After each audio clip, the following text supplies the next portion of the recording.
What's up, everybody? Welcome to the latest edition of the Stephen A. Smith Show, coming at you as I love to do at the very least 3 times a week, every Monday, Wednesday, and Friday over the digital airwaves of YouTube. As usual, I take a moment to thank all of my followers and subscribers. Appreciate the love that y'all keep on giving me. We're rapidly approaching 615,000 subscribers. So once again, thank you so much, because I wouldn't be here if y'all didn't want me here. So thank you so much.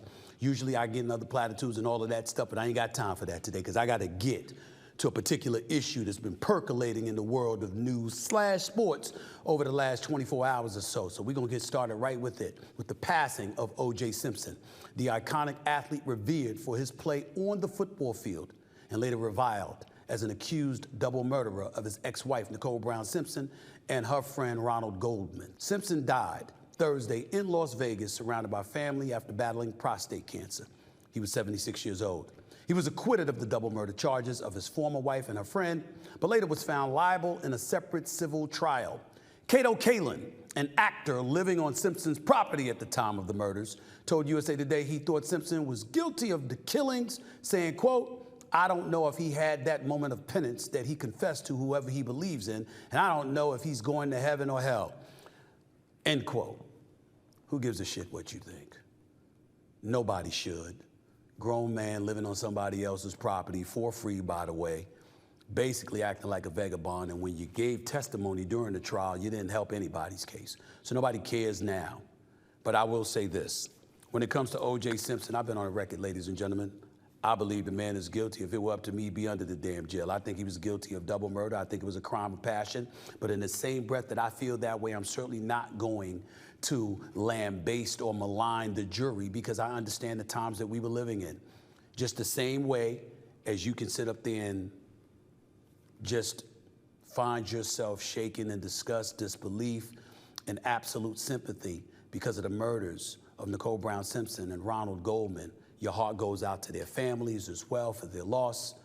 In the same breath that you can do all of those things, you can also look at the LAPD back in those times, the actions and the behaviors of police officers against African Americans throughout the city of Los Angeles and its surrounding areas, and say you understand how everything happened. It wasn't a civil case, it was a criminal case. And all you needed was a scintilla of doubt, and tampering with evidence, lying on the stand, or taking the fifth rather, by officers certainly fall under that category. So while we can lament and obviously have heavy hearts for the loss of Nicole Brown Simpson and Ronald Goldman, we can also appreciate where the jury was coming from in the mid-90s, in the aftermath of Rodney King being beat to a pulp, practically slaughtered by police officers who ultimately were acquitted despite their transgressions being caught on video. Folks get it, especially folks in the black community. Now, I joked around on many, many occasions, and I said, hey, if I was an attorney and I had the evidence that Marsha Clark and Christopher Darden had at their disposal against Johnny Cochran and his defense team, OJ would be under the jail. I would have beaten Johnny Cochran. And that is how I met my next guest, who was absolutely appalled that I would suggest such a thing, jokingly or not. Instantly called me, found my number, called me, and made sure to lambaste me for thinking such a thing about the great Johnny Cochran. He's here to offer more perspective on the legacy of OJ Simpson. Obviously, he's a man who served alongside Johnny Cochran, like I just said, in the defense team. He was a member of the defense team. He is now a founding partner in private practice at the law firm Douglas Hicks in Los Angeles, California. Please welcome to the show my buddy, the one and only, attorney himself, Carl Douglas. What's going on, man? I knew eventually you'd come on the podcast. I knew you eventually you'd come here, Carl. How you doing, man? How's everything? My brother, first of all, thanks for having me. I have been trying to get on this podcast for so long. I regret that it takes OJ's passing for you to make me one of your guests. Well, listen, this is not the first. This is the first time you've been on the show, but it won't be the last. And obviously, you and I have gotten to know each other over the last few years. I'm honored to have you on the show, and I thank you for being on here today. It is obvious why you are here. OJ has passed. So I'm going to start this off by saying, by asking Carl what I've said to you on several occasions. I know what I feel. Carl Douglas, former defense attorney with the OJ team, a defense attorney extraordinaire even now. I ask you this question. Now that OJ has passed, Are you willing to say that the man was guilty of double murder? It's funny, Stephen A., because everyone the last day or so has been asking me that same question. And let me tell you my answer, man. Before I came on the case, certainly, I, like most of America, thought that OJ was responsible for both murders. And then I spent 18 months of my life working on one case. And then I spent hours at a time getting to speak to the man, asking questions and getting to know him better than I did. And I go away from this with two thoughts, Stephen A. One, the prosecution failed in their burden, not to prove whether OJ was guilty or innocent. They failed in their burden to prove him guilty beyond a reasonable doubt, not by a preponderance of the evidence, but beyond a reasonable doubt.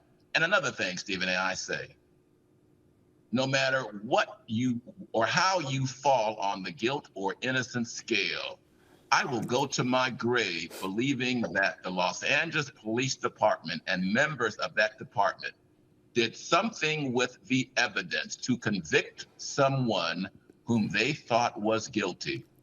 I'm a civil libertarian, my brother. And if the police can put their fingers on the scale to help convict OJ Simpson, then none of us are safe.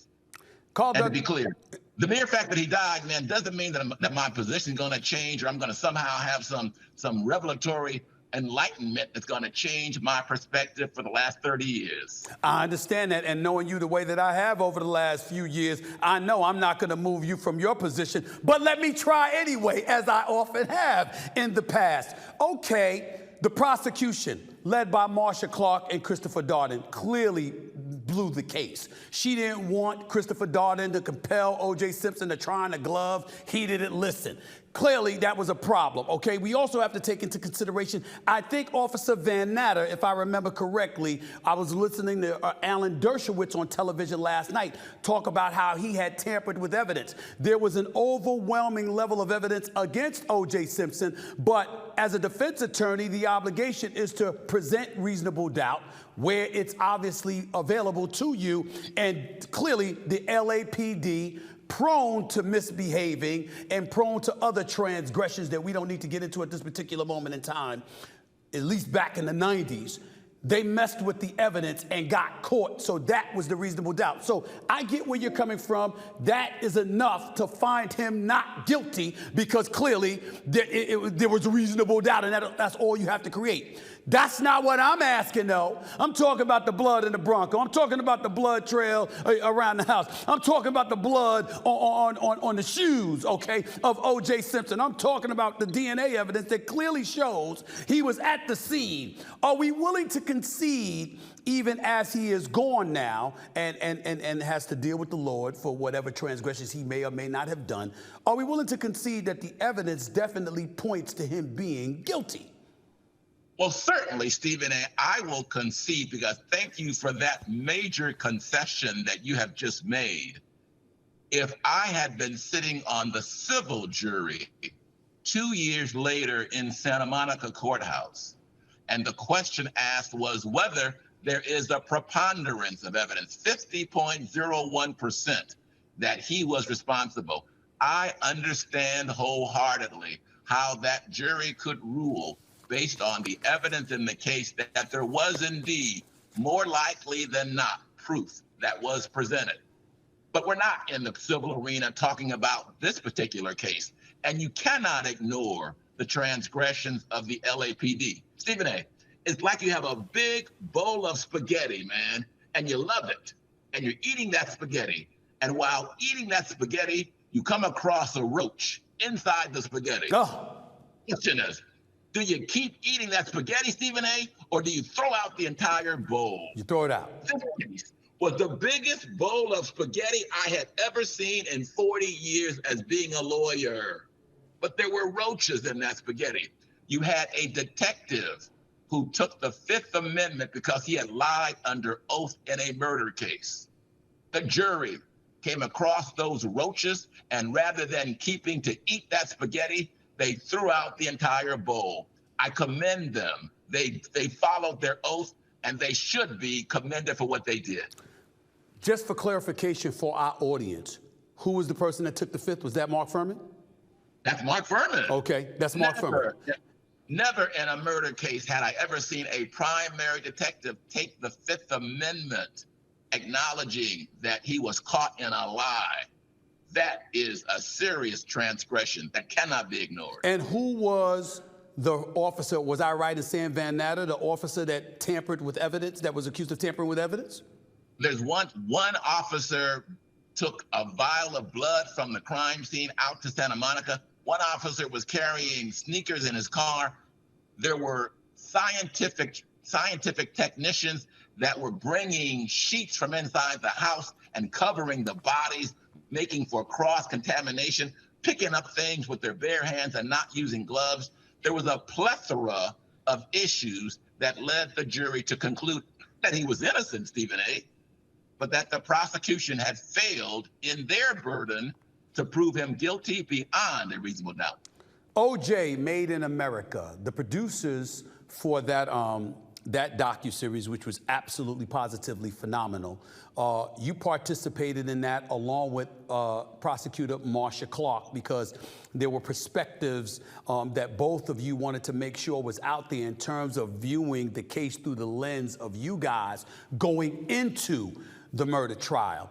You felt compelled to be involved in that. You wanted to give folks context as to what the times were like at that particular moment in the year 1995. Obviously, the murder was in 1994. The trial obviously took place throughout most of 1995. The backdrop from that was a few years earlier when Rodney King was just beaten to a pulp by the LAPD, which was a video the world saw. Paint the picture of the context going into the trial of the century, that of OJ on trial for double murder, what that was like for you and what that was like for the city of Los Angeles and the world knowing what was going on in the city of Los Angeles. Paint that picture for us, please. Sure, Stephen A. I sat down with Ezra Edelman for 5 hours to talk about the world during the OJ Simpson Producer trial. for OJ, Made in America. Correct. In part because Johnny Cochran was no longer alive. So I felt it my honor, my obligation to stand up for him and his legacy. No one can understand or appreciate, Stephen A., the OJ Simpson verdict without understanding the context and the atmosphere of Los Angeles then. Not only had there been the Rodney King beating, but there had been the acquittal of those 4 officers in Simi Valley. There had also been the death of Latasha Harlins, a 16-year-old high school student who was walking away from a shop owner and shot in the back of the head and then given probation. People who shoot dogs are given jail time, but she shot a Black girl in the back of the head and was given probation. I dare say, Stephen A., you could stop any Black person at random on the streets of Los Angeles in 1995, and they could give you an example of either themselves, a family member, or a friend who had been unfairly treated by the Los Angeles Police Department. It was in that atmosphere, coupled with the evidence that we uncovered, that Mark Furman had tried to file a workers' comp claim because he so hated Black and brown suspects and prisoners that he would use abject violence against them, that he would use the N-word all the time. And though he denied it on the stand, we had several witnesses that could confirm it. So it was in that atmosphere that we were able to exploit the distrust that the African-American community held for members of the police department. And when that distrust was coupled with real evidence and real issues, they were open to the suggestion that something was wrong. It's not the way the community thinks of the police in Santa Monica or Beverly Hills or the West Side. It may not be the way that people think of the police in parts of Manhattan or New York City, but it was the circumstance and the cauldron in which this trial took place in the year of 1995 in downtown Los Angeles. If the officers who beat Rodney King to a pulp, on video, by the way, for the world to see, before getting acquitted, by the way, if those officers had been found guilty, do you believe that the same jury would have found OJ Simpson not guilty if those officers had not been acquitted? Stephen A., I was on the defense team, bruh. I thought we won because there was better lawyering, bruh. So whether Rodney King and the verdict had happened or not, the evidence was still the same. The lawyering on the defense side as opposed to the prosecution team was the same. And I believe the results would have been the same. Stephen A., you hear about the allegations that the defendants played the race card, the race card, the race card. But you forget that the prosecution brought on a black lawyer on the first day of trial that had never sat in the courtroom during 6 weeks of jury selection. They brought on a black lawyer because there was a black jury, and they played the race card. In Los Angeles, if you are a trial lawyer and ignore the dynamics of race in this community, you will do so at your own peril as a lawyer. You're talking about Christopher Darden, and I'll get to him in a second. But before I get to him, what about Marcia Clark, who was the lead prosecutor in this case? Doing my research, she wanted to provide a perspective herself. And one of the things that Edelman highlighted, OJ, Made in America, one of the things that was highlighted, and one of the things you talked about that you found shocking, is that for some reason they believed that having a female, a woman, as a prosecutor, that she was going to be relatable to the black women on the jury. And I'm scratching my head like, I've seen Marcia Clark. The one thing that I can guarantee you is that she's not a black woman. Why would you assume, with the climate that existed in the city of Los Angeles at that particular moment in time, that this woman would be more relatable to black females on the jury than, dare I say, a black woman or the black men that were opposite of her trying to defend OJ Simpson? Did that shock you? Well, I know from having spoken to Marcia and read things over the last 30 years that in her history as a prosecutor, she had always been able to relate to African-American women. She would talk about the fact that they would often contact her after the trial, and she would stay in contact with them. So she had that relationship that was contrary to her own jury consultant advisors. But she forgot to acknowledge or understand that a black woman is the wife, the mother, the sister, the aunt of black men. And that sense would predominate because, as I said earlier, everybody in LA has an occasion when a friend, a colleague, or a family member has been treated unfairly by a police officer. So that dynamic of her history was the reason why she thought she could relate. Both sides had done focus groups, and we found, and they knew, that black women, surprisingly, counterintuitively, were the greatest supporters of OJ Simpson, and they thought less of Nicole Brown, and basically that she was part of the problem. Why the hell did Christopher Darden decide to let OJ try on that glove? Because, bruh, trial lawyers have big egos. Johnny Cochran in 1995 was the GOAT among the black legal community in Los Angeles. Chris Darden saw a chance to take down the man. He was a trash talker. He came into the courtroom talking trash that very first day. Chris Darden? You said Christopher Darden? Christopher Darden was talking trash to Johnny Cochran and y'all? The very first day in the courtroom.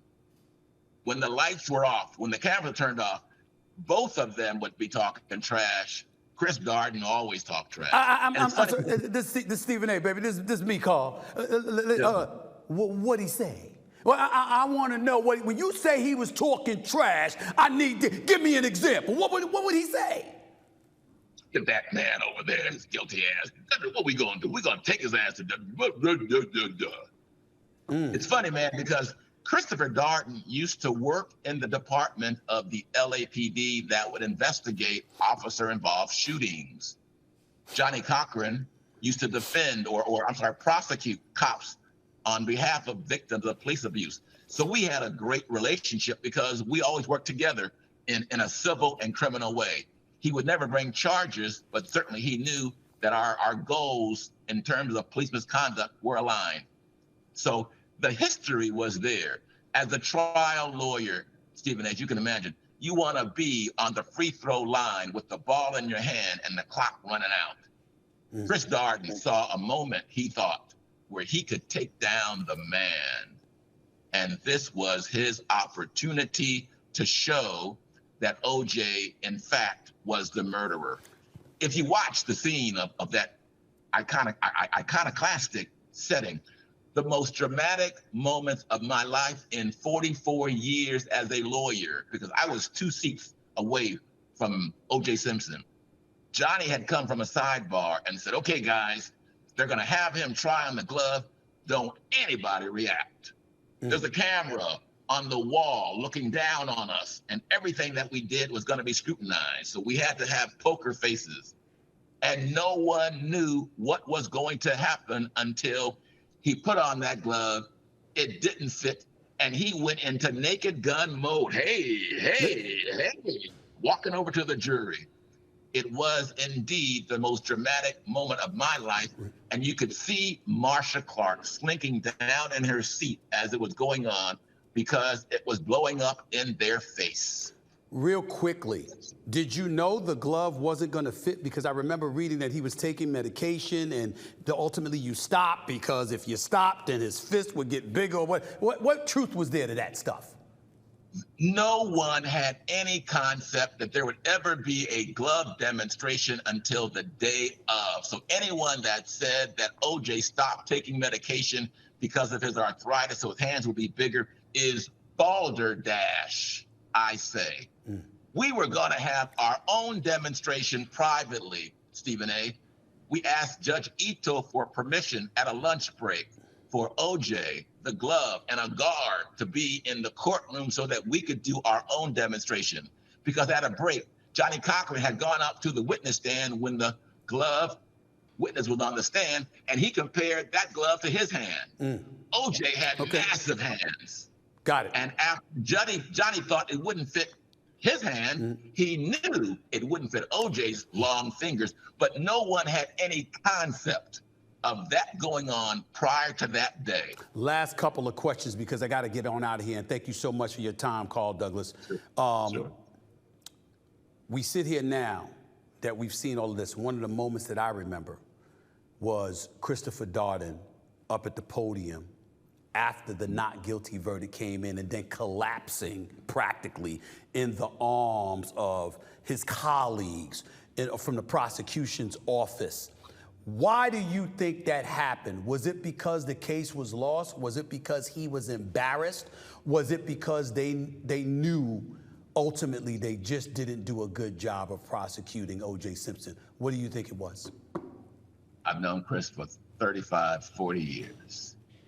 He fell into the arms of Mrs. Goldman because he understood he was responsible in that moment for the greatest defeat in his life.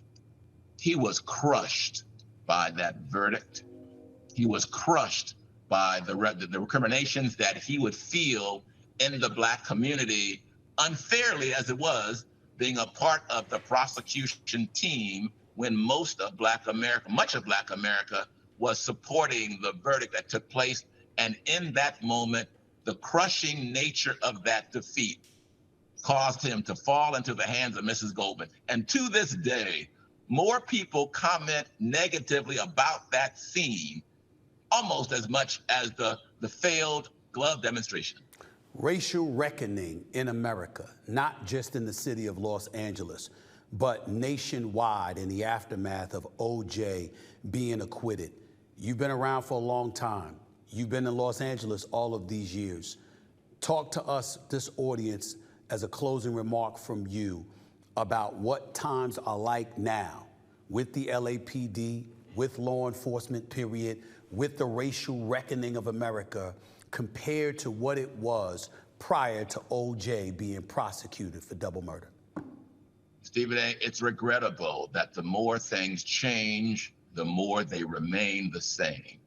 And it is even more regrettable that our country is probably as divided in 2024, if not more so, along the racial corridors that we find ourselves than it was in 1995. We have all gone to separate corners these days, and we only speak to others who are with us and sharing the same viewpoints. Only when we come out of our corners and come together and have conversations is there ever going to be any true hope of dealing with the racial dynamics of this country, and they will continue to exist until we make changes for that. Defense attorney for OJ Simpson, the one and only Carl Douglas, right here on the Stephen A. Smith Show over the digital airwaves of YouTube. My friend, I really, really appreciate you taking time, man. Thank you for joining me and enlightening us about the case and everything that surrounded it. Really appreciate it, man. Thank you so much. Thank you, brother. And next time, please have me on again. I will. You know I will. Thank you so much. Coming up, legendary New York rapper Jadakiss joins me right here in studio to discuss the locks heading out on tour, the beef between Kendrick Lamar and J. Cole, and of course, if he thinks my New York Knicks are making the deep playoff run. Keep it locked right here. Jadakiss in the house with Stephen A. Back with more in a minute.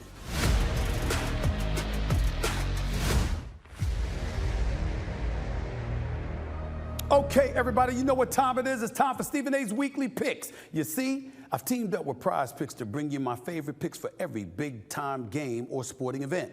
If you don't already know, Prize Picks is a daily fantasy app where you can select 2, 3, 4, or even up to 6 players from any sport you love to watch. Then just pick more or less on their projected stats for the game. It's just that easy to play, and the reason why Prize Picks is the largest fantasy sports platform with over 3 million members. So choose any of your favorite players, whether it's Nikola Jokic, Bryce Harper, Joel Embiid, or even Tiger Woods himself. You know he's back this weekend, right? Playing at the Masters.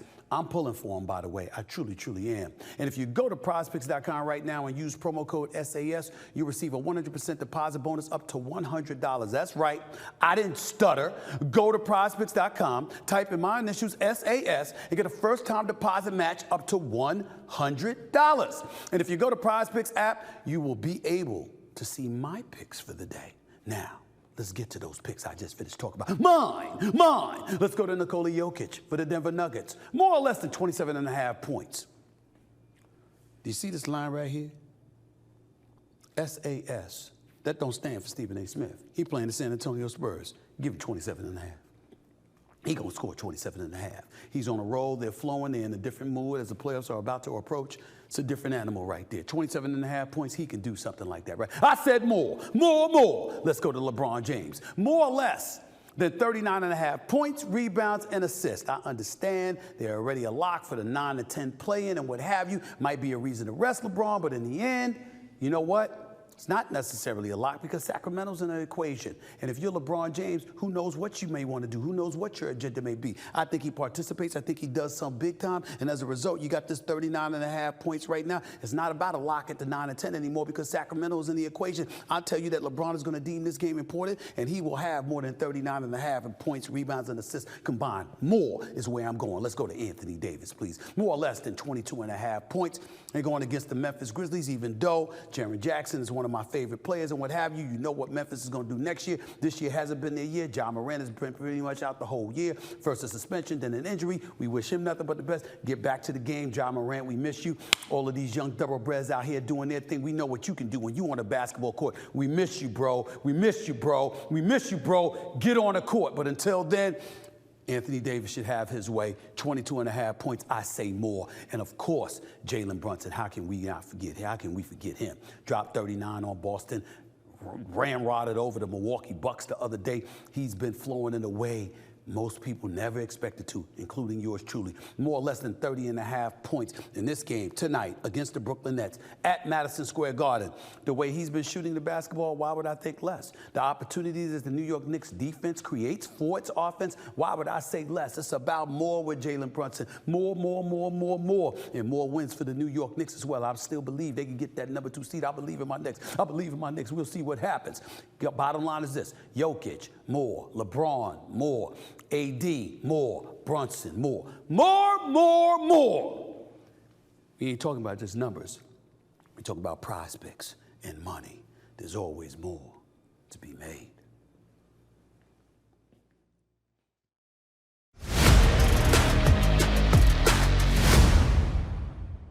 Trackmasters. Yo, check them out. It's the new A5s. You gotta rock them. They even put a zone in the league to try to stop him. He's the answer and the problem. You don't want it with the way that boy go to the hole and take punishment. The young boss of the cross for 4 quarters. And from 3-point land, he's all water. Matter of fact, call him the king. The way he breaks down the defense. It's like he got the ball on the string. And he will blow by you fast. Penetrate and dish it off or let it go high off the glass. All you need is a pair of these. Nothing else. Your hesitation and stopping Papa be something else. Trackmasters and J to the bar. I keep an extra pair in my car in case y'all want to take it to the park. High percentage, I'ma make it from the arc. Take it from the heart. This is Kiss talking to you. The A5 limited edition. Reebok bought them to you. Even on the court we stay fly. Jada and AI. Make sure you go get the A5s. Even on the court we stay fly. Jada and AI. Make sure you go get the A5s.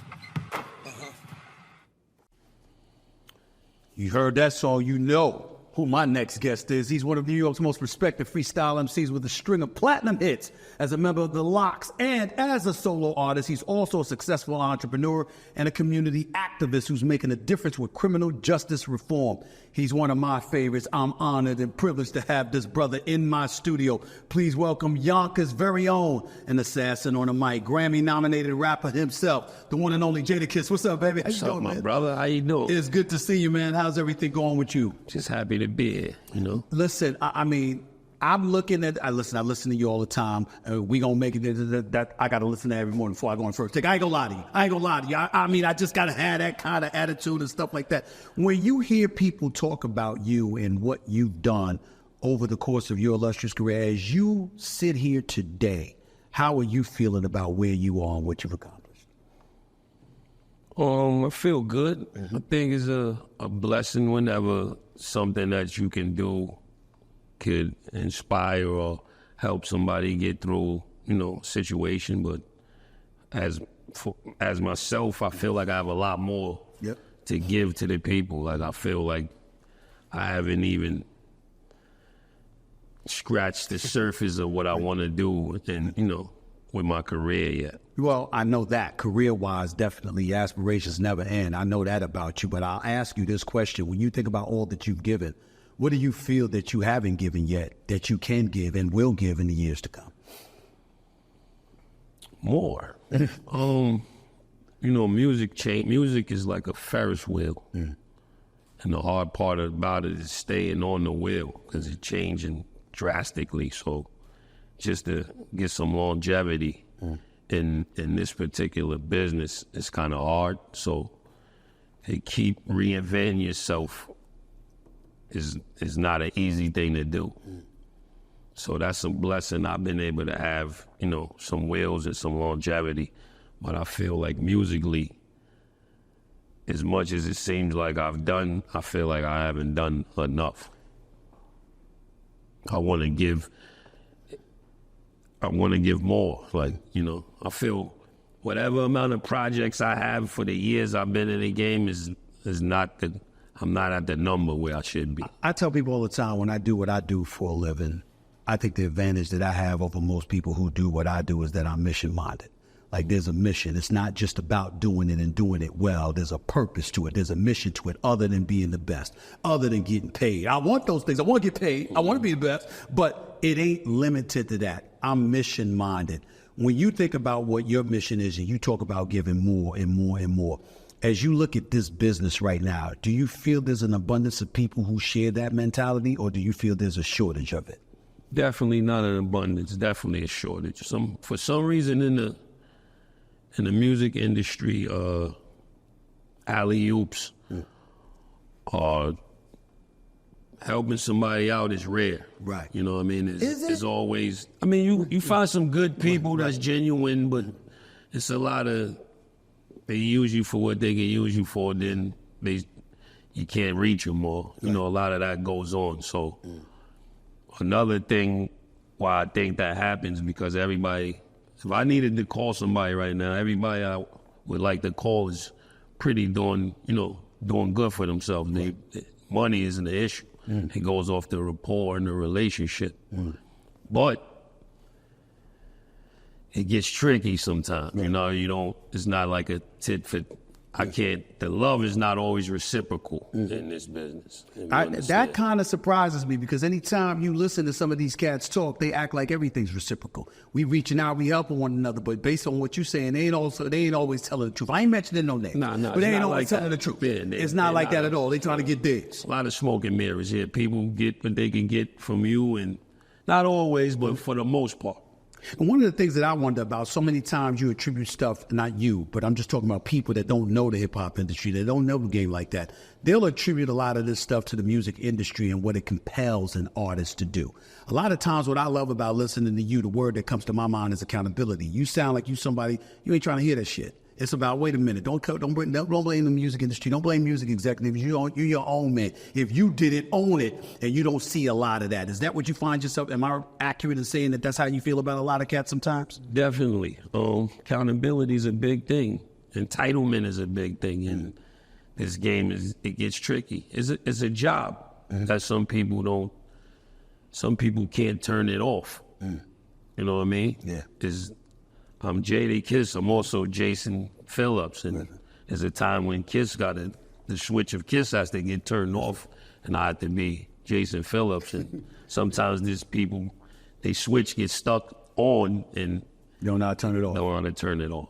You know, one of the things that you talked about reaching back and how everything is not reciprocated and what have you. One person who did reciprocate, or what I might say instigated in a positive way, DMX. And what he meant to you, obviously the Rough Rider label and all of that. 3-year anniversary of his death is today. Today. You've spoken glowingly about him throughout the years, what he's meant to you, what he's meant to the Lox and everybody in between. As you sit here today, his 3rd-year anniversary, reflected on him, what kind of thoughts come through your mind? I feel like he's not gone.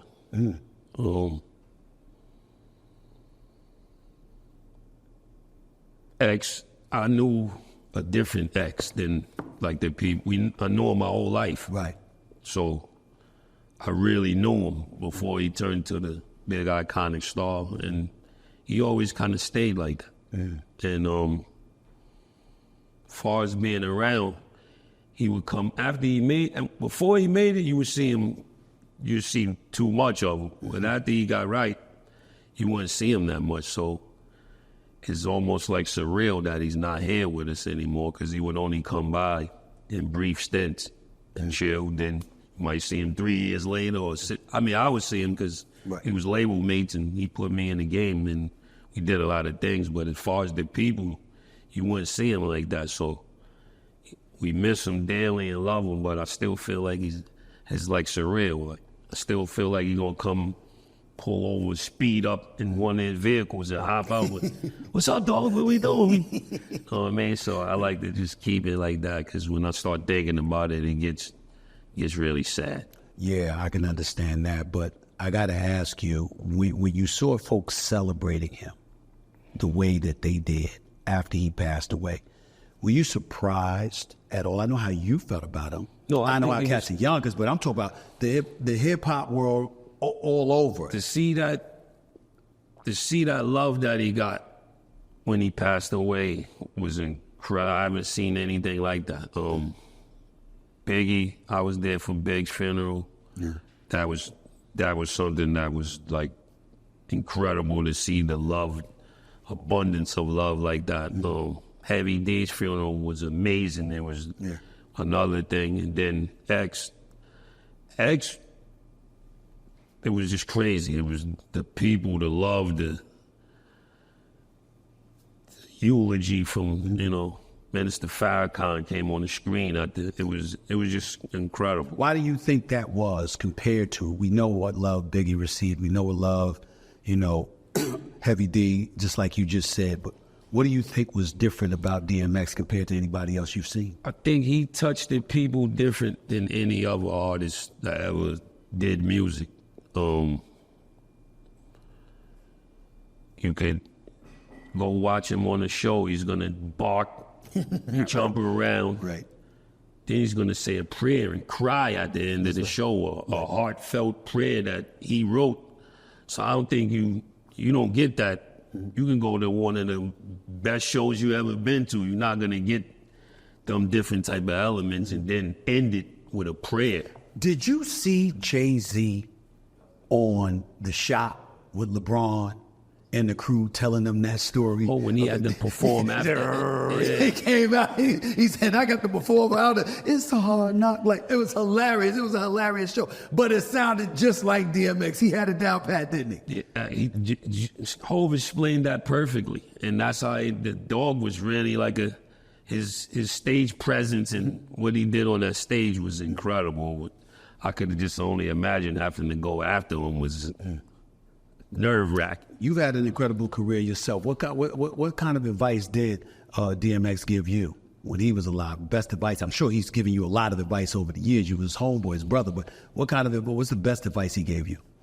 Keep at it. We would call it Rough Rider Studio. They call it the pit. And we would just be, you have to go there every day. And some days you just be battling for hours. And I think still sharpen skill, and that's what made us one of the toughest camps to deal with at the time, because anything a hooper stays in the gym, right? Artists got to stay in the studio, right? And don't let all the outside rhetoric get in you, block your vision. You got to have tunnel vision. Somehow, no matter what's going on, you got to get to that studio every day. If God willing, if you're able to, and everything will work itself out. All the other stuff will kind of weave itself out. But the main thing is go to the gym every day, go to the studio every day, and nobody will be able to touch you. Is that what you do? Definitely. To this day, that's how you are? Yeah. I try to make working out and going to the studio my lifestyle, not something, try to make that just implement it in my everyday, whatever I do. Tell the audience what you're doing, because the Lock's 30th year anniversary, am I correct? 30th year. Wow. Talk about that for a second, man. I mean, damn, it ain't too many people that last 30 years. Y'all brothers doing it, man. So that's a good thing. I think having a 3-man group, we able to be each other's crutches. They're able to pull me up when I'm slipping, or me and Sheik will pull Styles up, or me and Lucha pull, vice versa. We made a pact, an oath, before we signed the contract to never let none of the music business discrepancies intertwine our brotherhood and our bond. And I think we've been able to do a pretty damn good job at keeping it airtight. And when did that happen? Which year was that? 1990? That would have been 1994. 94, okay. Before we probably signed in 96, but around end of 94, early 95, we was like, yo, no matter what happened, it's no executive, no money, none of this industry stuff that we see with these other groups. We can't let that intertwine what we built. That's 30 years ago. Facts, and we still strong. And you're telling me that in 30 years, all of y'all kept it that tight. Nobody broke links with one another. Nobody separated. Nah. I'm talking about mentally. We didn't. We had disagreements. We had, but in 30 we kept it strong though. Soup, airtight. That's why we need to get some type of award or accolade just for being together. Together. I mean, everybody ain't standing together. I tell you, brother, you can just tell your boys over there, they're pretty damn cool, no doubt about it. But I got to tell you, That's an impressive feat, particularly what you said about the industry. The industry and how the industry can serve to be tempting enough to try to fragment a group, because obviously strength is in numbers, and if they separate y'all in any way, then obviously it could expose anything. You watch it happen all the time. A group comes, they successful, they take one of the lead singers, turn them to a soloist. He never calls his mans again. They start tweeting that they hate each other and somebody robbed somebody. Right. We made sure we didn't want to let that happen. But you consider the solo artist, but I mean, We all solo. You're all solo. You're all doing your own thing, but somehow, some way, you maintain staying together. Give me an example of whether it's a music executive, whether it's a company, but that they tried to do. Well, I'll give you one even better. Not even one of them. When, rest in peace to Biggie, when Biggie was still alive, he wanted me to do some work. He wanted me to write some stuff for Little C's. And we in front of the old bad boy office just talking. And he like, yo, let me ask you something. I need you to do this work for me. Will your brothers, how they going to feel about it? I said, they're not going to feel no way about it, because whatever you give me, I'm going to bust it down with them. He like, word? And that really touched me. He like, oh, all right, let's move on to the... He like, that's how y'all do it? I said, yeah, a win for one is a win for all. And that's what we try to keep it, If Styles get nominated for 58 Grammys, we there like...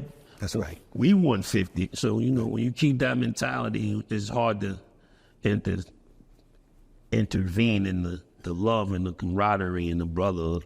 Compare the hip-hop culture today to what it was when you first started. Wow. How are you feeling about it today compared to how you felt when you first got started in the game in an official way? It's easier. Now? I think it's easier. You can damn near do everything from home. You know what I mean? And where we had to harass DJs, and you had to be sort of like an asshole. They had to see you until they, listen to the CD, get out of here. And then finally, oh no, you got something, and you have it. Now you know how to do that. You can set your whole company up from home. So I think that was it's much easier to obtain a record deal right now. You don't need a record deal. You are the label. Right. You don't have to sign with a record company. Do any of that. You can self-publish. You can put you can do your music and put it up on DSPs on your own. Is it as easy to be as successful? It's one thing to be easy to get into it, but is it as easy to be successful in today's game compared to what it was when you want to come up?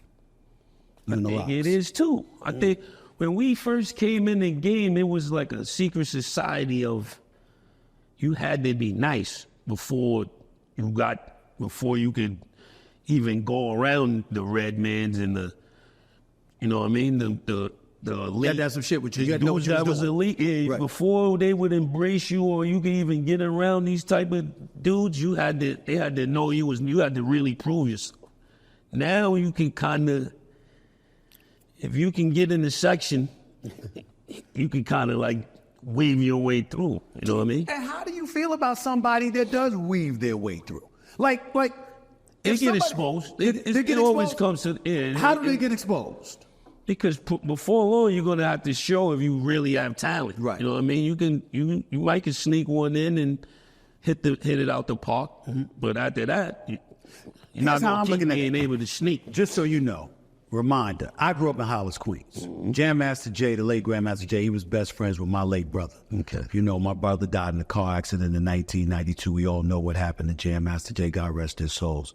Run DMC, all them grew up in Hollis and stuff like that, so we see him all the time. LL was right down the block on Farmers Boulevard, 5 minutes away. 5 minutes away. LL was down there doing his thing. And I remember when LL would get into it with Kool Moe Dee and what have you, and you're looking at the game itself, and you could tell, you could make a record. You could be in the studio, you could make a record, you could make Fly's record, hell, you could make Fly's album. But at some point in time back in the day, you had to have a battle. You had to show some skills. I remember when Cannabis, got himself involved in the mix and LL had to come at him. I remember all of that, right? I don't know if that happens today. No, Does it? The elements, the elements somehow are we're getting away from the original elements of our culture, which is beats, rhymes. Right. You know, battling is therapeutic for music. Right. Like you said, it's been around since the beginning. Since the beginning. Since Wild Style. Right. The movie Wild Style. Bro, how about the movie Crush Crew? Crush Crew. Wait. I mean, I'm like, you got to be kidding me. You got the battle dance. So a good word to sum up how the culture is a little too friendly right now. You know what I mean? It's a little bit too nice. Dudes, it's too much nice guy stuff going on. Which we don't want it to get violent, but Right. battling and competitiveness in music has always been a thing that Let me get kept the down. culture Let me going get on. down. Bro, I was just standing right over here last week, and I said, I don't know what y'all problem is, but I don't really got a problem with Kendrick Lamar, Drake, J. Cole, and all them getting into it. I said, they ain't talking violence. No. All they talking, lyrically speaking, I think I'm better than you, and I'm going to come at you. And I'm like, that's what the game. Now I respected J. Cole when he came back. He said his heart wasn't into it. If that's how you felt. That's how you felt. I ain't knocking him in any way. But I had no problem if he came back at him as long as they weren't talking violence or anything like that. Look, I'm better than you, and I'm gonna show you that lyrically you ain't on this level. I have no problem with that. I think that's gonna elevate the quality of the hip hop game and return us to a time when cats like yourself, DMX, Jay-Z, Biggie, to everybody, when you had to live on that to show to show what you were worth. You're saying the same thing, am I right? Definitely. We need that. That's what fuels the game. That's what builds your brand. That's what you live for. Know what I mean? As long as it stays clean, stays on wax, you're supposed to, that's what we need. So how did you feel when you heard about Future, Kendrick Lamar, J. Cole, Drake getting into it? When I woke up and seen Cole's response at Dreamville, I was kind of distraught. I was confused. I didn't know because he's one of the nicest right now. And he always stands on that. He always says what he'll do. So this was a perfect, everybody wanted it. I don't know what, happened with the spirits or what happened, but I think Drake's going to come back and say something. Yeah, they say Drake's going to come back and say something. They said Kendrick's coming back. He's going to say something. Kendrick's going to come back also. We need this. It's not, it ain't get to a point where the people want it. It's always been I was around. getting ready to ask you that. When you say the word need, why do we need it? We need it because some of the young kids need to see that this is how the culture started. And just because you might have a couple of watches, a Ferrari, that don't hone your skills. You got to, at some point in this thing of ours, you have to get up there and show your skills. You can't hide behind diamonds. You can't hide behind the glitz and gold. You get up there and show what you got, and that's how the game's always been. For me, it might be not for you, but it might be controversial for me to say this. I agree with you 1,000%. I think, look, man, I got to see that you got skills. If you asking me to listen to you instead of Jada, instead of some of the cats that I could listen, I gotta know that you got those skills. Not that you were accentuated by a studio, you know what I'm saying, and the equipment that they bring to the table and all of this other shit that goes away from your lyrical skills. I got to be able to see that in order to believe in you. That's me, and I think that's what's missing for the game. That's just my personal. It's a large percentage of colleagues and fans that really don't care about lyrics anymore. Yeah. That's what's hurting. Like, I don't want to be lyrical. They care about? The beat? They still want to make a hit, but they don't. Yeah, they want the hook to be A1, the beat to be A1, and the verses just the fillers, and that's hurting the game also. I'm looking at that and I'm saying, damn, that makes what y'all about to do, going on tour, you're celebrating your 30th anniversary. That makes it special because I imagine that's a part of your agenda, reminding folks what this game is supposed to be about and what we're going to bring to the table. Talk about what the audience can expect, seeing you guys getting on tour and doing your thing.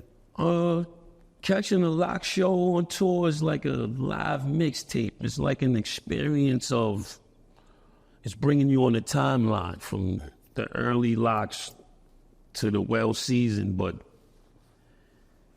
you're going on a journey with us where you're able to experience, you know, we do the first album, we do freestyles, we engage with the crowd, all kind of stuff. It's stuff that's missing. You know, a lot of these shows now are all digital.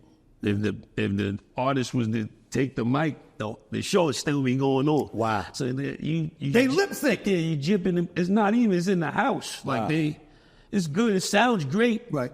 But you don't pay a large amount of money for a ticket to go just watch like a artificial intelligence show. Like you want to see the artists up there singing them hits that you came to see, and that's another thing that's diminishing the culture. I was getting ready to get to that because I know that's been a big thing that you've been speaking out against. AI, artificial intelligence, particularly the detrimental effect that it's expected to have on the hip-hop industry. Talk about that.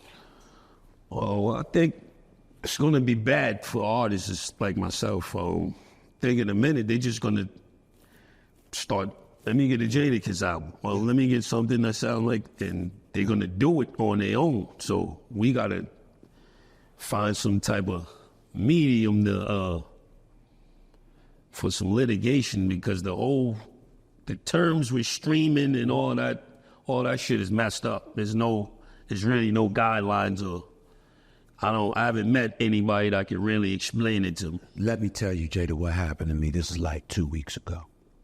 So I meet with some cat that wants to talk to me about looking into my business, investing in me, et cetera, et cetera. And the brother pulled out his iPad and he played a video of me calling the Super Bowl. San Francisco, Kansas City. Yo, bro, I was on watching it. I wasn't there.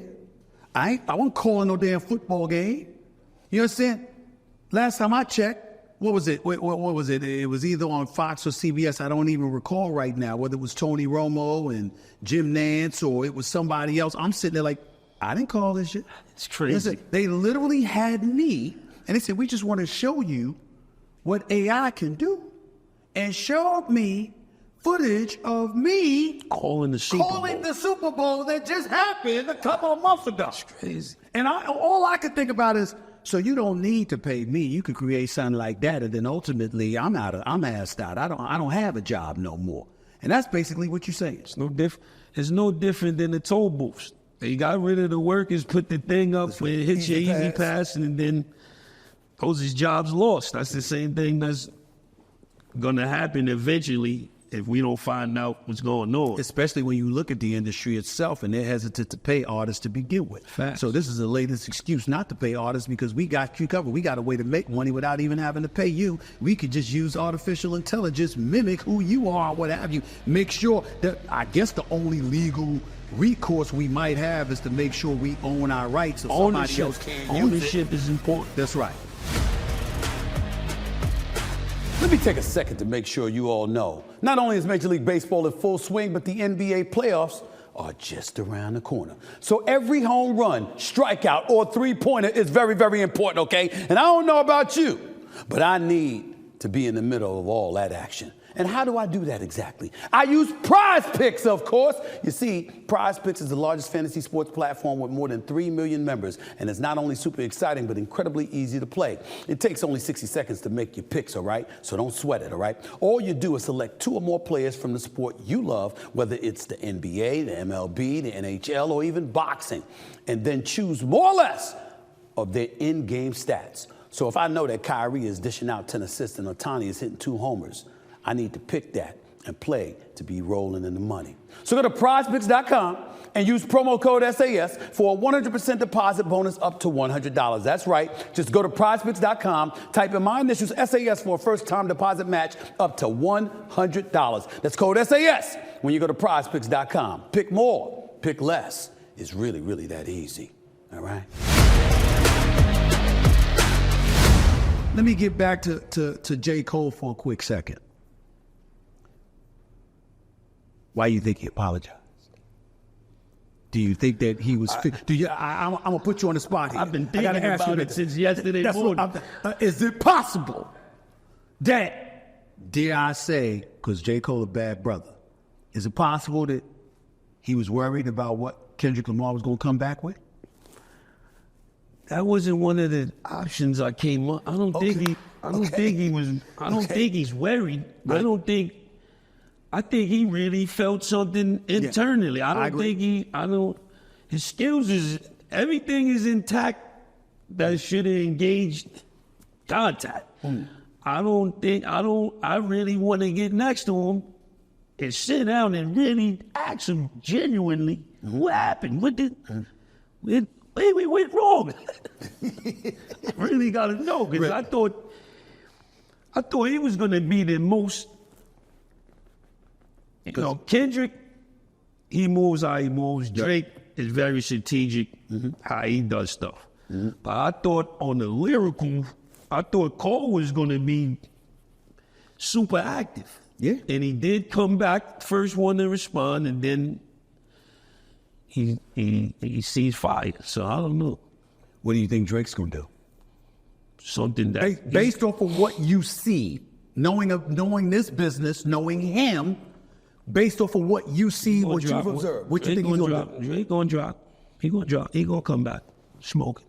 He going to do it when it dies down, though. He gonna come like that when it dies down and then uplift it again. Yeah, he gonna spark it out of nowhere. He gonna shoot a missile out of nowhere when everybody's least suspected. Am I wrong in saying this? Just my opinion. I know he's got some game to him. Drake is big time. We all know that. I find him to be somebody that's just as skilled business-wise. From a standpoint, like when you said he gonna wait till it dies down and then here he comes, it's like doing it now, that's just joining the fray. He's not gonna be able to profit off of it the way that he will if he waits and then comes back and revitalizes it at some point in time down the line. I find Drake to be that kind of guy. Do you? Definitely. I don't know him. Right. But I think he's definitely a super great, dope business man, and I think he's gonna do something strategic. He's not gonna please. He's gonna make it beneficial for him. He's not gonna just because everybody want him to respond. He's not gonna respond right now, but he is gonna respond, and I like that. You like that? And I think Kendrick already, before he let that first one out, I think he already had some stuff planned of how he wanna. And you saying you like that? That's what I love you want. it. That's what you want. Music games needs that because we need to be friends, but not too friendly. You could be friends, not too friendly, but off the court, everybody goes to dinner. But you know, on the court, but you know that the game has changed in this respect. I'm talking about life. We ain't never been more sensitive than we are now. I mean, every damn thing, for crying out loud. You shoot 2 for 20 and you mad at me because I said so. This would be pissing me off. I can't. I'm like, I ain't shoot 2 for 20. You ain't doing it in the damn bedroom or your basement. Shit, you did it in front of a million people. What you want me to do? That's what I saw. We live in a different age. Can you be friends but not too friendly in the rap game at this point, at this stage? You could be cordial. You can be cool. Okay. But this is a samurai game. This is built off bragging and skills, and you know what I mean? It can't. If I want your spot, why we keep drinking champagne and if I'm trying to kill you lyrically, why we keep playing golf and doing all of this stuff together? So if this were basketball that we were talking about, your favorite dude would have been Kobe. It would have been MJ. It would be somebody like the Greek Freak because they ain't trying to be friends. Greek Freak, Bernard King, you gotta be on that type of time. Like, and then after you on top, I want to be friends. We got a picnic down after already. Not till I get you though. Yeah. Not till I get you though. Yeah, at least let's have some, come on, we need that. I'm going to remind you of something. Lloyd Banks, you remember that brother, G-Unit, 2022. He told Complex Magazine in an article that the Locks beef with G-Unit was, quote, a beautiful time. And today's rappers aren't cutthroat enough. He's basically verifying. Saying the same thing. Saying the same you need thing that. you said. You need that for this is a blood sport type of thing going on. We can't just keep switching it, the ring around the rosy. And I'm not saying we don't got to get crazy, but every now and then, somebody got to, Somebody trying to be on top. You got to let them know you that dude. That's a fact. And when you say that, you have to stand on it. And if somebody knocks the stick off your shoulder, you got to get ready to have that fight at 3 o'clock at the school. When y'all were beefing, or if I'm wrong using that word, let me know. But when y'all were beefing with your unit back in the day, you going at 50, 50 coming back at you, et cetera, what was that like? Talk about what was that like and what instigated that at the time. It was beautiful. I think it came. It was beautiful? It was Is that what you said? Yeah, it was beautiful. I think I already knew that was going to happen without it happening when Ja called me to get on the New York song. Yeah, when Ja Rule called me and BJ and them came, yo, Raspy, we need you to get on this song with Ja and Fat Joe. I said, this is gonna cause. Because 50 was getting that job. Yeah, he was. And so, they had their whole thing, but I knew Ja Rule. I knew him for a long, long time. I knew him before 50, actually. Okay. And the song was dope. You know what I mean? I wasn't taking sides. I just liked the song. But Fifth was shooting at anybody that was next to Rule.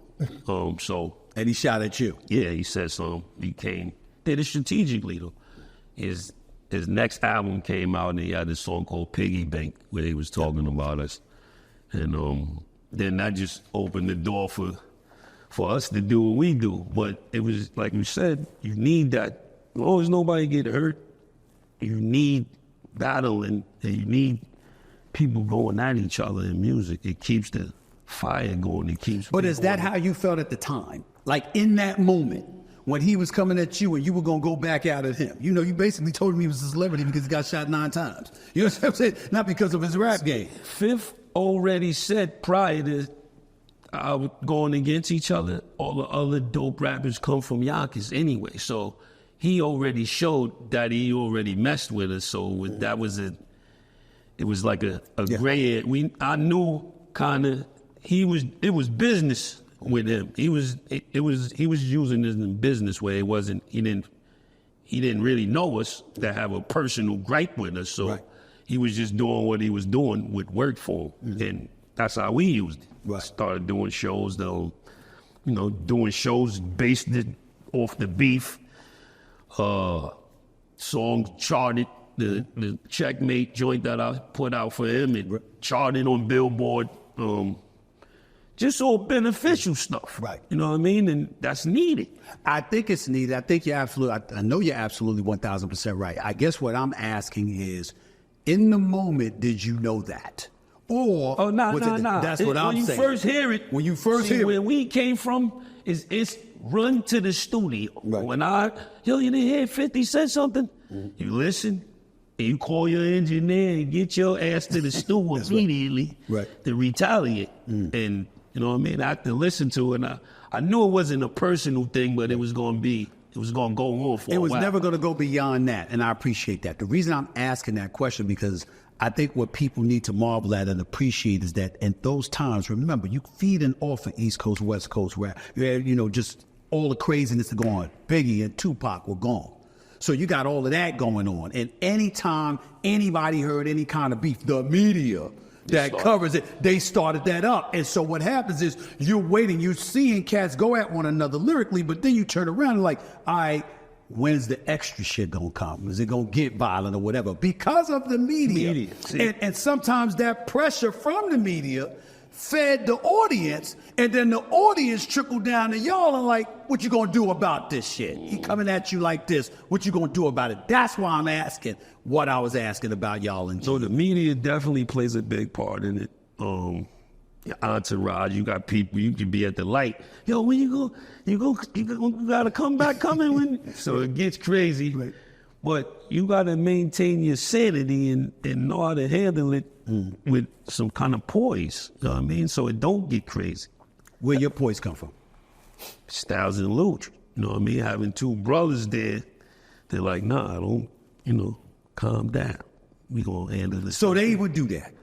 Yeah, because you were ready to do something. Like I'm imagining you were ready to do something. There's times when they were ready to do something. I'm not talking about G Unit now. Yeah, I'm talking no, about it's been times when I wanted to jump out the window, and they like, hold on, no, that's not right. Sit your ass down, calm down, right. Woosah, and take it over and do it. You know what I mean? So yeah. Are you that kind of personality? Do you do that for them as well? Yeah, I think we do it for each other. That's part of the thing that kept us together for so long. We treat it like a two. If they say yay, I can't say nay because two beats one. Right. Instead of me just thinking by myself and doing some dumb stuff. What do you want the audience out there, so many millions of fans and stuff, what do you want them to know about the Lox and you personally and what y'all are intending to do in the near future? How do you want to be viewed? How do you want to be looked at? A good dude, a great rapper, an awesome rap group that just was genuine and passionate about not only music, about life, about whatever we do, whatever we put our hand into. And we the artists that touch the people. We for the people. You see, I travel light. I don't want to. Sometimes it's cool to have the big, but when you can touch somebody, it goes further than entourage and security pushing them away, and somebody that probably never will see you again, that couldn't imagine seeing you, didn't even get a chance to give you a dap or a hug or say, I love your album or your music. So we kind of go off the people. I'm for the people, we for the people. Who's your favorite hip-hop artist right now? My favorite hip-hop artist right now? That's right. Other than yourself and your crew.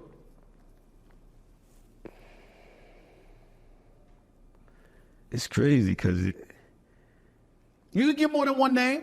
No. Yeah. Cole got me so confused. got me messed up right now. But yeah, Cole, I like Cole. Right. My son is doing this thing right now. Okay. J-Wan. J-Wan's good? Yeah, he's on the rise. He's rising. All right. I'll keep an eye out for him. That's about it. That's about it. I like Drake. I like good music. I don't really. And with today's times, before we finish this interview, 1,500 artists just came out with new singles. So it's hard to keep track of what's going on. It's fickle. It's moving too fast. It's instant. Opposed. That's another thing with today's culture. And when I first got in, the meals. Album's a meal. They were prepared the way we used to have our food, on top of the stove. You go back, test the sauce, you let it simmer and saute. Now they air frying that. The albums are air fried, or it's instant. It's no artist development. Also, no artist development. Nah, they want you to develop the labels. The labels are that bad. They just put stuff. Well, they ain't in the business making money. They want you developed already. Opposed to if they seen something in you back in the day, they would develop you like the NBA does when they, Yeah. Now they want you already have to be seasoned, and then they'll just package you and wrap you up. Well, if they want you seasoned and they package you and wrap you up, doesn't that go against what you said earlier about it's easier in today's game? Because if you ain't established and you ain't developed, how receptive are they going to be to help you out? If you all of that, why are you even talking to them? If you seasoned and you doing your own thing, you don't even need to go talk to them. You can talk to the distributors and get some distribution, and then you a partner. Then it's you self-made and self-owned.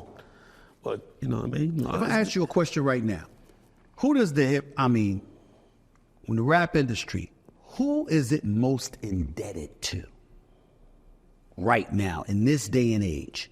When you look at the history of hip hop and what it's meant to the culture, the world over, not just here in the United States, the world over. Who is it most indebted to as y'all all reflect on this industry and where it is, which is where nobody ever thought it would be? It's a multi-billion-dollar industry, for crying out loud. Who's it most indebted to? the pioneers, I would say. Give me them. From Kool Herc to the earlier dudes that, they didn't, for what they did and for how the games evolved, they didn't get near the flowers, the finances, the acknowledgement. We missing a union. Right. We need a union, and then it'll be. How the hell you gonna get a union? Fixed? I don't. How That's the something hell- I don't how know. the hell you gonna get a union? But Nas and Steve Stout, Yes. they did this year start a small sum. They gave Scarface and they gave, I think, Rakim either $500,000 or $1 million, No doubt. and some type of insurance or something. So we taking slow steps. That's a good step too. Yeah. Rakim deserves it. Definitely. Rakim deserves it. I'm glad they did something like that. Right now, when I asked you that question about who the industry is most indebted to, once upon a time I thought it would be P. Diddy. I still feel that way, to be honest with you, because I think he did a lot for a lot of artists, but he obviously did a lot for himself. But The right now- industry is most indebted to the artists. that's The artist is at the bottom of the totem pole. okay, and they're not being appreciated enough. They just not, you don't get your just due as being an artist. The producer, the executives, they get the artists as bottom feeders in the music industry. You candid. You speak your mind. You're usually on point. I've never heard you off point, to be quite honest with you. What are we to feel about P. Diddy right now in light of all the allegations that's against him and what he's going through right now in the world of the press, the Homeland Security invading his house in Miami and L.A. and all of this other stuff? I don't want to believe none of it. Innocent until proven guilty, damn it. But the bottom line is we've seen folks in the industry be gotten after before. I don't know if we've ever seen it on this level. Your thoughts? Prayer. Pray for them. The way the world is set up where everybody can chime in on your life, it's kind of unfair. Totally. When you're going through, a situation like he's going through. But nobody knows. There's always three. His side of the story, the people's, and the actual truth.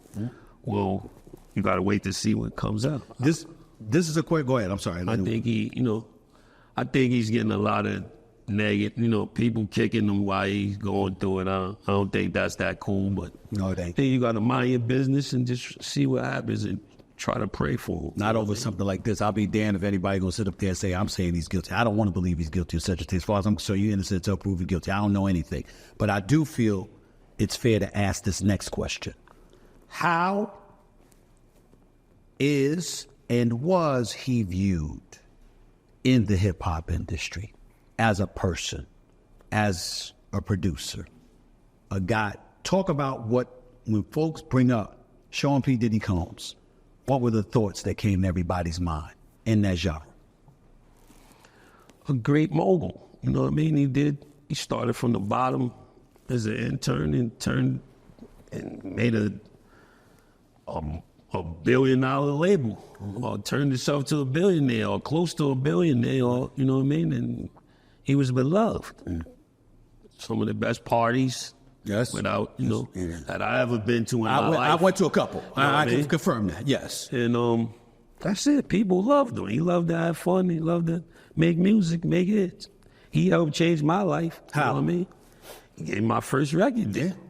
Whether it was a good deal or a bad deal, it gave me an opportunity to be here with you today. So, you know what I mean? We got to just see, like you said, innocent until proven guilty, and nobody knows what's going on except him and whoever's involved. So I ain't got no problem saying this about Diddy. I love his business acumen. I love the go-get-it mentality. definitely one of the most impeccable businessmen of all time. I love how he pushed and encouraged all of us to go for it in the world of business. That's my interpretation based on a few conversations that I've had with him in my lifetime. He's trying to own an NBA team. A few years ago, he was trying to be a part of a group to buy the Charlotte Hornets. And he wanted to be a part of that. That's how I spoke to him. What about you? What about you in terms of what he had, the push? That's what if you've been around, I mean, I was signed to his label, but one thing you learn from him, you're not gonna outwork him. He makes sure, he instills, we're not sleeping, we gonna work. We can't let nobody outwork us. And then you put the work, you reap the benefits of, the fruits of your labor. Right. If you ever been around him, one thing you're gonna get is everybody is on full work, tunnel vision mode to the mission's complete. There's there's no we can, there's no, we're not gonna be the winners. And that's the mentality. You sound like that now. You about to go on a tour. 30th year anniversary, the Locks. I mean, that's what you sound like you ready to do. You sound like you got more energy now. I don't know if we would have heard you sounding like this 15, 20 years ago, but you seem to have that in you now. I'm not saying you did it back then, didn't know you back then, but especially right now, you seem to have more energy than ever before. Is that right? Yeah, I'm coming off fasting. Okay. You know what I mean? So my energy is great. Right. But yeah, as you go, you got to learn. If you get nothing else out of the game, you have to get some type of knowledge or learn not to do what you see some mistakes people made, or learn not to do the same dumb stuff twice. When y'all go on tour, where y'all going? Everywhere. I mean, not everywhere, but it's in the United States, but it's about 30 some dates, I think. Okay. All right. I got to find out when you in New York or LA. Those are two places I'm going to be at. I got you. I got to make sure I make it out there. I'd be remiss in letting you go without talking some sports to you, because I know you know your sports. And we started off by me playing the commercial you and AI did together back in 2001, right after they had lost in the finals. Remember, I was talking to everybody back then. I was covering the 76ers for the Philadelphia Inquirer. And I was like, yo, they going to be done in 5, but AI going to get you on. And he got 48 in game 1 and stuff like that. I'll never get that. What a performance. When you think, first things first about Allen Iverson, how much you miss him? Daily. I speak to him often, but him on that court was incredible. Small body, big heart, long arms, always getting off the floor. He has some moves that just make you think, how did he do that? Crossover. And Jason, all of it, and then some. I ain't the only one he victimized, though. He victimized quite a few over the years. Dunked over Camby. Camby off the foul. That's one of the most crazy. It looks crazy. That was crazy. I'll put you on the spot. Allen Iverson or Kyrie Irving? Everybody talk about Kyrie Irving. Small guard, absolutely spectacular, nastiest handle ever. One of the great finishers at the basket, but obviously relatively undersized compared to most people in the NBA. Kyrie Irving, Allen Iverson. You got to pick one. Who you want? I'm taking Chuck all day. Taking Allen Iverson. I think Kyrie's just warming up, though. Kyrie's about to get even Cuban, and the Dallas people got him feeling lovely. He's about to engage in a way we never seen. So if you ask me the same question a little later, right, I might switch to Kai, but right now I'm still on my guy. Let's go to the 2024 playoffs, which are about to begin soon. Kyrie and Dallas. Playoffs were to begin today. They're 5th seed. Clippers 4th seed. I think they could take the Clippers. Dallas is going to be a tough out. No, Dallas is going to be scary in the playoffs. They're going to be scary because they actually playing better right now in the Clippers. We don't know what's going on with Kawhi. Never. We never do health-wise with his ass. But go ahead. Don't get me started with that. What's going on with Kawhi? Right. In the West, though, I think it's Denver's Nobody could beat him. I don't think nobody can beat them. Jokic. Too much. What about LeBron and the Lakers?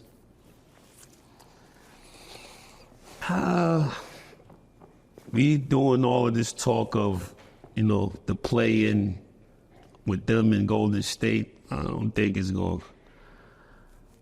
they got enough in the tank to withstand, especially if they got to come from the play. And I think they're gonna run out of gas. I love the Knicks. That's you what do. That's what we got to talk about. That's what we got to talk about. I'm getting ready to get to that first. I'm getting ready to get to that second. I'm saving the best for later, Jada. But I got to say this to you. I love me some Jalen Brunson. I'm so proud of that brother. He's spectacular. Give him his flowers. His flowers are deserved, but you know who deserves them just as much, if not more? How about Shea Gilgeous-Alexander? Incredible. This brother's on another He's level. incredible. He's incredible. Brother averaging 30. He's incredible. You know what I'm saying? He's incredible. So I'm looking at Oklahoma City. My only issue with them is they thin. They should have went out and got a DeMarcus Cousins and Andre Drummond, somebody like that, give you a big body in the post. That's it. I think that's what they're missing. I can't say that about Minnesota. Ant-Man is something special. He's something special. Rudy Gobert, okay, elite defensive player, 3-time, 4-time defensive player of the year, and Karl Anthony Towns coming back. They got size on their front line. What about Minnesota? You don't think Minnesota's a tough out. They gonna cause problems for somebody. They got size. They got, you know, they can bang. They can run with you. Whatever they want to do. Who's the toughest out for Denver? Dallas or Minnesota?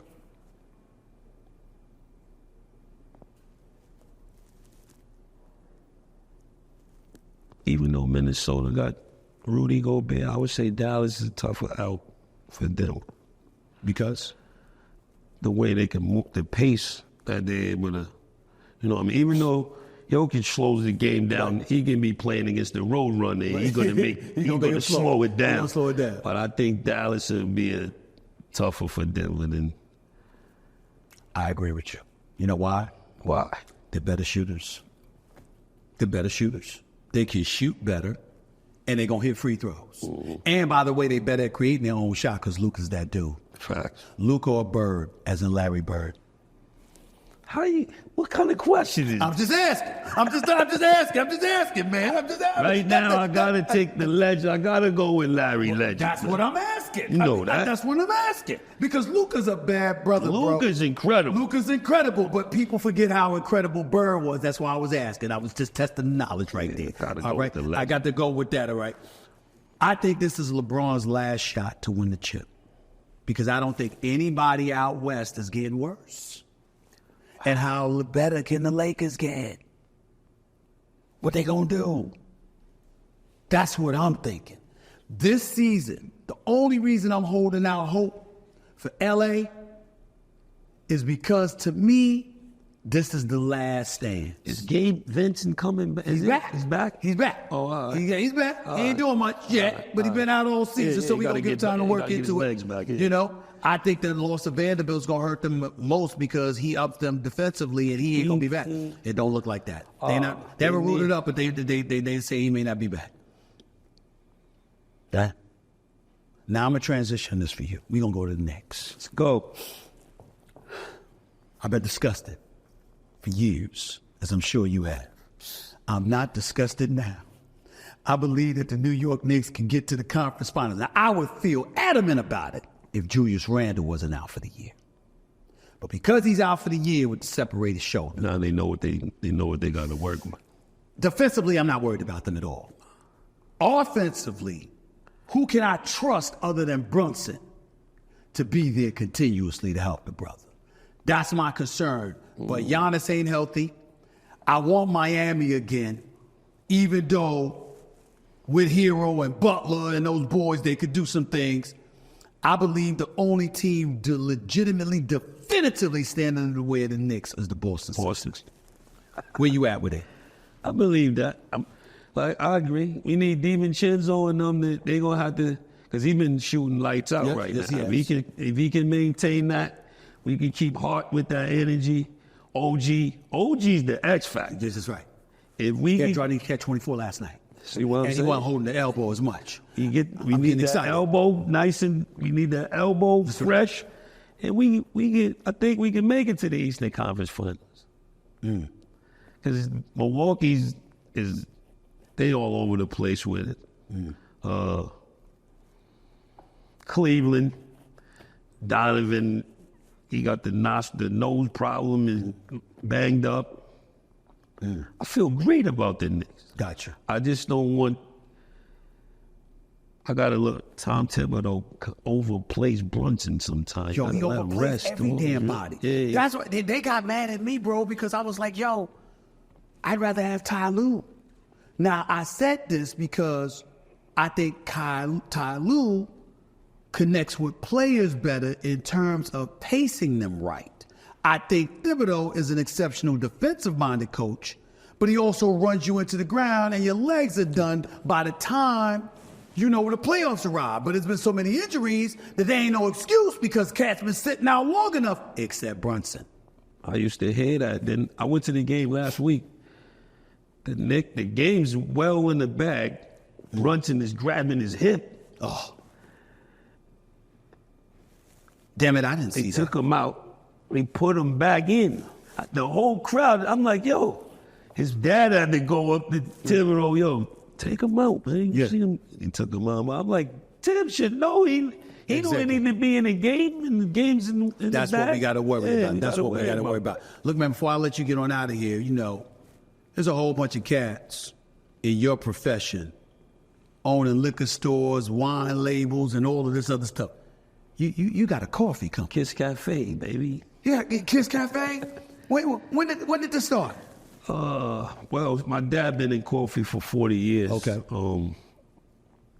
When I got in the music industry, he always like, yo, you need to do your own coffee, and I would just brush them off. Then Brush pops off? when my son graduated college, my dad's plan was to pass him the company, and my son, he didn't want to sit behind the desk and learn the, ins and outs. Then after the last verses we did, we started getting a lot of momentum and traffic and, things happening. We sat down and created a blend, launched it out. It's doing good. We getting good feedback. E-commerce only right now online, but we about to open a couple brick and mortars. We about to take it to the next level. Okay, all right. I got to get you some. No, please. Gotcha. But you know what? I want to know about Juices for Life. That's what I want to know. Juices for life. Because, I'm more interested in the juices than the coffee. Me Say no personally. more. I got it all for Okay, you. all right. Juices for Life Styles started it with my other partners, Leo and Nah. They, a few years back, we would always go to the juice bar when we came back in town from tour to gear up and get your energy back. Mm-hmm. And then Styles started learning the ins and outs of the company. And we opened one, then that turned into, I think we have 6 of them now. Wow. Locations? The Bronx, New York, White Plains, New York, Yonkers, New York. They also have Pharmacy for Life. Okay. Him and his wife, they have a store in Scarsdale, New York. So, we just try to heal the people, baby. Ain't nothing wrong with that, man. Now, listen, them juices be working, bro. No doubt. You know what I'm saying? You got to get, and you obviously fasted, so you say you got a lot more energy now. Yeah. Right. Now, when you fasted, no water, no anything, sun up to sundown? Yep. That's what Kyrie did. Mm-hmm. And was still balling. You see, Dallas got him they gave him a prayer quarters, and they sent a private chef when it was time for him to break fat. They treated him luxurious over there. He's gonna go crazy. He ain't trying to leave. And by the way, in the state of Texas, no state income tax. That's another reason we need to pay attention to that. That's a fact. Man, I'm proud of you, my brother. Thank you. Doing your thing. Appreciate One and you. only Jadakiss in the house. Don't go anywhere. The Stephen A. Smith Show. Back with more in a minute.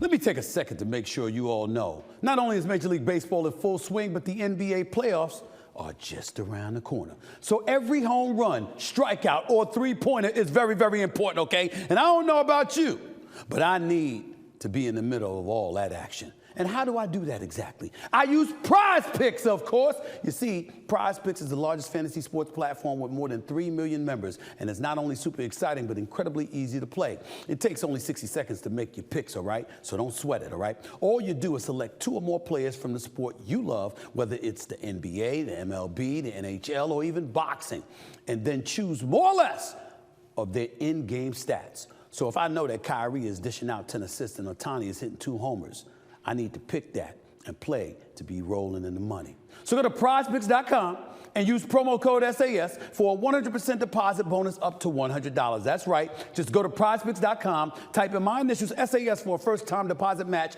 up to $100. That's code SAS when you go to prizepicks.com. Pick more, pick less. It's really, really that easy. All right? Before I get on out of here, I just wanted to take a moment to address an issue involving former NBA player Nate Robinson. 2 years ago, after revealing he has kidney disease in 2022, the 11-year NBA veteran and three-time slam dunk champion told the Daily Mail this week he does not have long to live if he doesn't get a kidney transplant. Robinson has spent the last 4 years searching for a kidney and shared he would only survive, quote, a week or two, end quote, without a dialysis machine. Robinson learned of his condition in 2006 while playing for the New York Knicks. Doctors said at that time he had high blood pressure, which led to damaged kidneys and would eventually lead to where he is now. Robinson said he used to tell doctors not to check his blood pressure, just to ensure he would be allowed to play in games. A professional athlete potentially compromising their health is nothing new. We've seen this on many, many occasions, maybe not in this particular or specific situation, but certainly athletes put their health in jeopardy all the times. But I think it's a rare occasion, dare I say the only occasion in this instance where I've seen something of this ilk, where doctors told you back in 2006 that high blood pressure could compromise your kidneys, where in 2018 you knew that your kidneys were failing.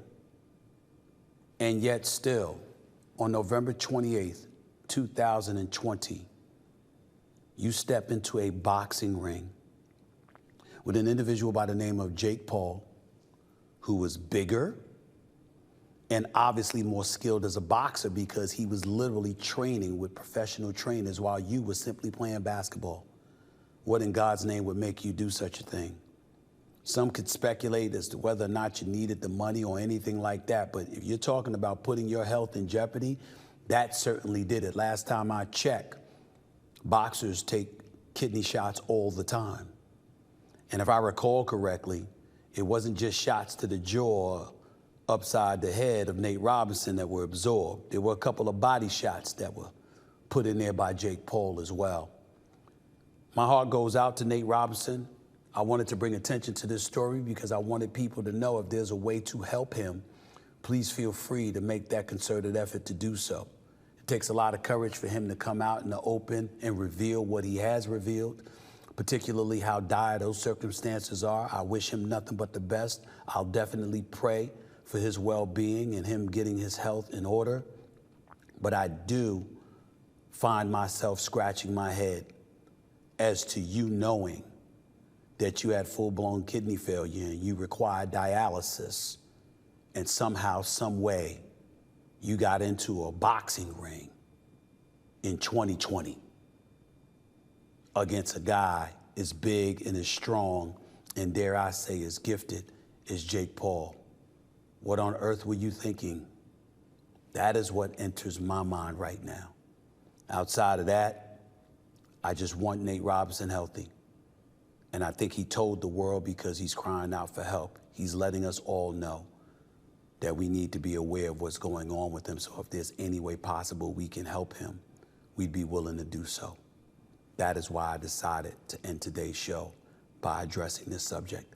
I hope he truly does get the help that he needs and that his health will be restored so he can live a long and prosperous life.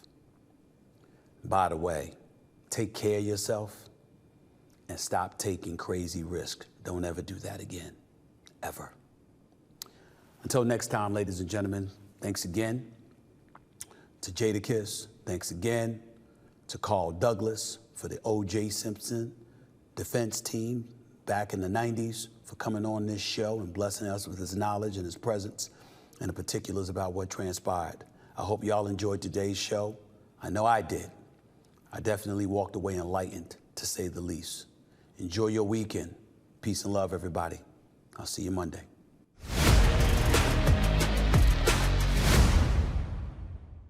For anyone looking to help Nate Robinson or those in similar situations to him, feel free to go to kidneyregistry.org. Once again, that's kidneyregistry.org.